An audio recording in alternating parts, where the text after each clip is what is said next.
Yo, friends, I hope you're well. Thank you for tuning in to today's episode. We are sitting here, 3rd of August 2025, at about 112, and there's something in me that goes, I'm not happy with that. Partially because I'm out of fiat. Okay, that's the reality. But look what's happened over the last 6, 12, 24 months, 4 years. Nothing but gravy. If people have been saving for the last 4 years in Bitcoin, life is tremendous. You've got a lot more wealth than you had over time. You're seeing the strategy of dollar cost averaging or buying little lump sums along the way working, and you've got hope. There's reason to be optimistic. And when I look at people who aren't doing that, a lot of them are quite negative and pessimistic. And I'm actually finding myself wanting to spend more time with people that inspire me, that are on this journey that I am, than people that are just neggy and bitching and whining about everything and not doing something as simple as taking their surplus energy, aka savings, put it into Bitcoin and leaving it alone. So simple.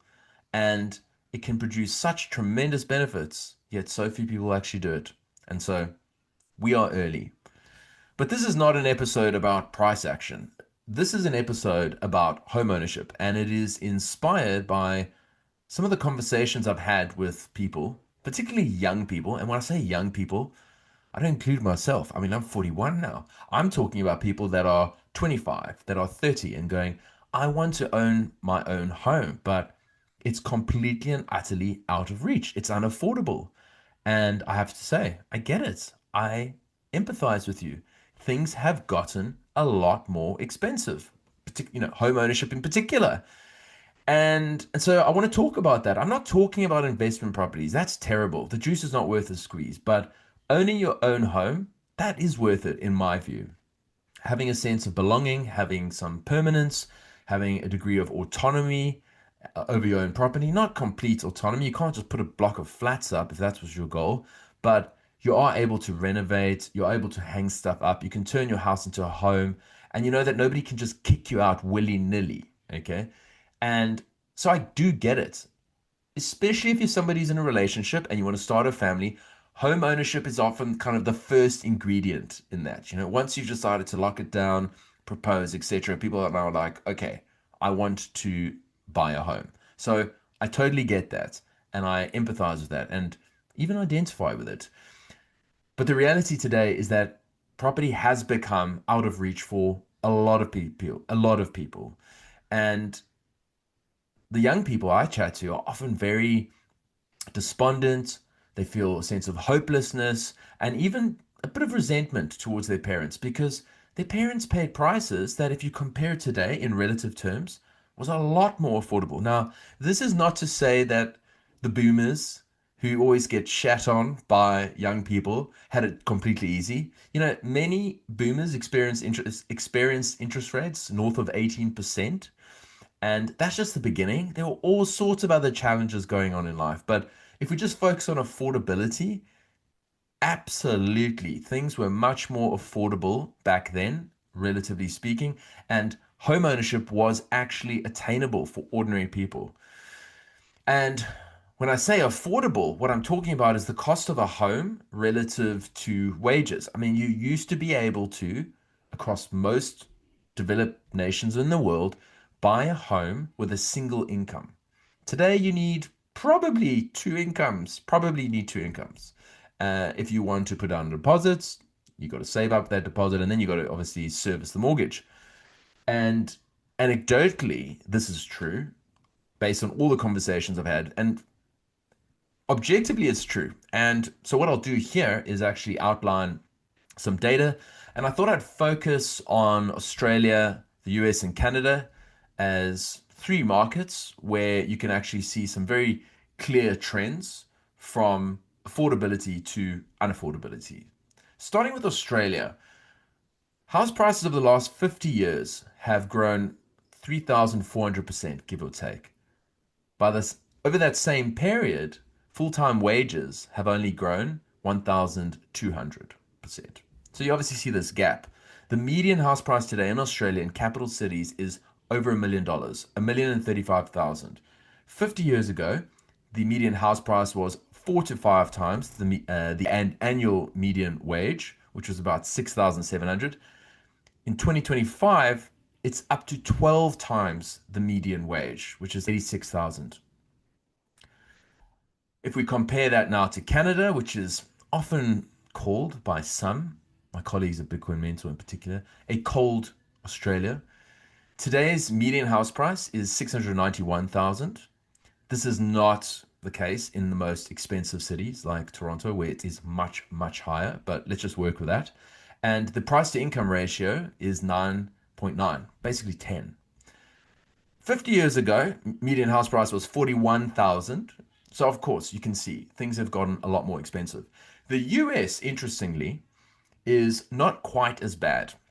And I want to stress here the fact that it really depends on which market you're speaking of. And this is something that applies with property all the time. People often just talk about this, the median house price. But the reality is there's so many markets and sub-markets. California and New York, for example, are much more expensive than Mississippi. But let's just work with medians, big picture. Today's median house price in the US is 430,000. That is a price to income ratio of 5.3. 50 years ago, median house price was 35,000, price to income ratio of 3. So across all markets, you can see objectively, things have become less affordable.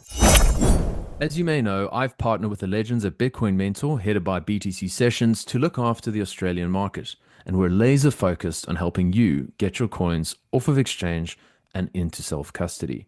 Wherever you are in your journey, whether you're just getting started or you're advanced and you're looking to up your game, we've got the skills, knowledge, and experience to get you on your way towards true ownership and sovereignty. Personally, I believe that if you require cooperation or permission from any third party to move your coins, then you're not really self-sovereign and you don't actually truly own your own Bitcoin. In fact, in that case, I think you may as well just own the ETF. Self-custody isn't as difficult as some people make it out to be, and I'm very passionate about helping people who care about sovereignty take control of their Bitcoin. If you're interested in finding out more about how we can help you, hit me up at dale@bitcoinmentor.io, or you can book a session with me. The link is in the show notes. Now, back to the show. However, if you're somebody who denominates your life in Bitcoin, measures your wealth in Bitcoin, saves in Bitcoin, is effectively living on a Bitcoin standard, a la MicroStrategy / strategy as it's now known, life has only become cheaper. 2020, the median house price was 50 Bitcoin in Australia. Today it's 5.7. In Canada, 2020, it was 39. Today, 4.37. And in the US, 30 in 2020, and today it is 3.75. So if you switch the denominator from dollars to Bitcoin, absolutely everything gets cheaper. And people that employ a Bitcoin standard will tell you that all the time. Everything becomes cheaper. And so if you have a specific goal in mind, and in this case, obviously we want to buy a home, it seems to me that the most obvious and fastest way to get there is to save in Bitcoin. Because if you want to save in dollars, the challenge you're going to run into is that the price growth within the housing market is going to outstrip the growth in your savings. And so it's a constantly moving target. All right, so that's the reality. Your rate of saving in fiat is going to be outstripped by the rate of growth in the property market, more than likely. So what I'm going to recommend you do is save in Bitcoin instead. And go to my website, whybitcoinshow.com, click the button saying Bitcoin Savings Calculator, and let's run an example together. I'm going to focus on the Australian market, but you can focus on your own market. The calculator lets you pick your own currency. And for the sake of this example, what I'll be doing is taking the current median house price of 1,035,000, and I'm going to be assuming that it will grow 7% for the next 5 years because I want to buy a home in 5 years, and I'm starting on absolutely zero. So the home is actually going to be worth 1.45 million in the next 5 years. I want to put down a 20% deposit so I don't pay lender's mortgage insurance over here in Australia, and that would be $290,000 that I need to have available for deposit in 5 years' time. I'm also going to assume a very conservative growth rate for Bitcoin of 30% for the next 5 years. I think it's going to run a lot harder, to be clear, but let's be conservative and see what the outcome is. All right, so for those of you who are listening, I'll talk through it, but you can also, if you're watching, follow along. As I say, head on over to my website, whybitcoinshow.com/Bitcoin savings calculator, and here it is. So we want to get to 290,000 in 5 years. You select your currency.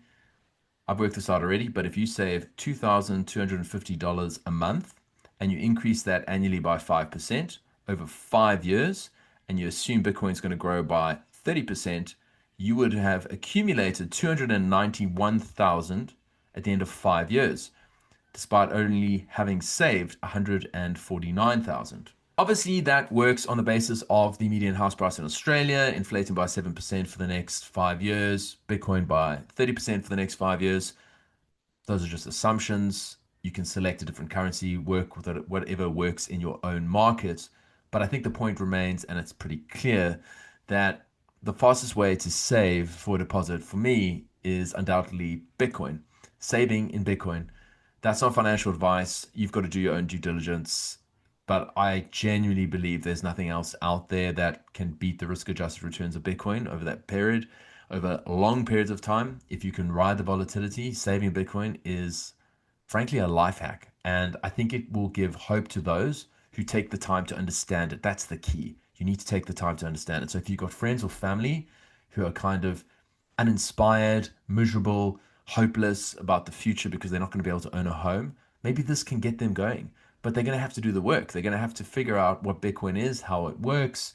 And to do that, you need to spend about 100 hours. There's plenty of resources out there, but there is hope. And I think there is a better way.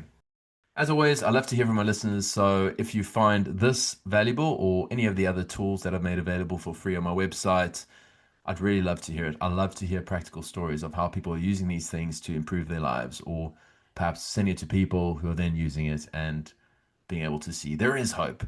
Anyway, that's it. Peace, friends. All right, that's all we have for today. Thanks so much for tuning in.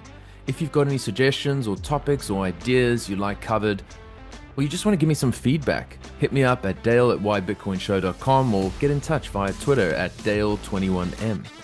If you want to support the show, why don't you just send me loads of Bitcoin? That'd be great. Or alternatively, just subscribe to the show, give it a 5-star rating, write nice things in the comment section, and share with friends or family. Whatever you think is best. Seriously, all support is most appreciated and welcome. And to anyone listening for the first time who's made it thus far, welcome. It takes a lot of time getting into Bitcoin, but trust me when I say Bitcoin is both difficult to see and impossible to unsee once discovered. Hope to see you again. Until next time, cheers.